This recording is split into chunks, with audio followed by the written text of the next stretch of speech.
Hello बच्चों, मैं आपके सामने एक शब्द लेके आई हूँ। वो शब्द है मस्जिद। मस्जिद शब्द आपने बचपन से ही सुना होगा। जब आप विद्यालय में प्रवेश करते हैं या अपने अपने आस पड़ोस में कोई न कोई मुस्लिम वर्ग से होता है, अपने सहपाठी हिंदू मुस्लिम सब एक साथ पढ़ते हैं, तो उनके मुंह से अक्सर आपने सुना होगा मस्जिद। ये अरबी शब्द है जिसका अर्थ है ऐसा स्थान जहाँ मुसलमान अल्लाह की आराधना में सजदा करते हैं, घुटने या माथा टेक कर, है ना। जैसे हिंदू मंदिर में जाते हैं तो माथा टेकते हैं, उसी प्रकार ये मुस्लिम वर्ग होते हैं जो अल्लाह की आराधना में घुटने टेक कर या माथा टेक कर सजदा करते हैं। जामा मस्जिद या मस्जिद जामा, है ना।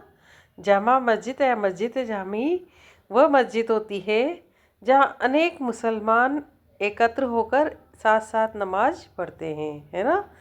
तो सारे मुसलमान एक साथ इकट्ठे होकर एक जगह पर नमाज पढ़ते हैं, वो जामा मस्जिद होती है। नमाज की रस्म के लिए सारे नमाजियों में से सबसे अधिक सम्माननीय और विद्वान पुरुष को इमाम होता है, नेता के रूप में चुना जाता है। क्या होता है, नमाज की जब रस्म होती है उसके लिए क्या करते हैं, सारे नमाजियों में से जो सबसे ज़्यादा सम्माननीय व्यक्ति होता है या विद्वान पुरुष होता है उसको नेता चुना जाता है, यानी कि इमाम चुना जाता है। ठीक है। इमाम शुक्रवार की नमाज के दौरान धर्मोपदेश भी देता है। जो इमाम होता है, जो नेता होता है, वो जब शुक्रवार की नमाज होती है तो धर्मोपदेश यानी खुतबा भी देता है। नमाज के दौरान मुसलमान मक्का की तरफ मुंह करके खड़े होते हैं।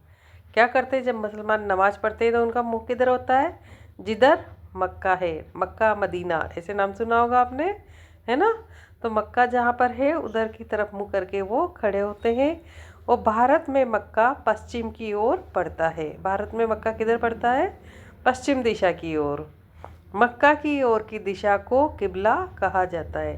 और जो मक्का की ओर की जो दिशा होती है तो उसे क्या कहेंगे, उस दिशा को किबला। ठीक है। आपको ये जानकारी अच्छी लगी होगी और अन्य जानकारी लेके आपके सामने फिर आएंगे। तब तक के लिए हमारे चैनल को लाइक शेयर सब्सक्राइब करें। जय हिंद, जय भारत।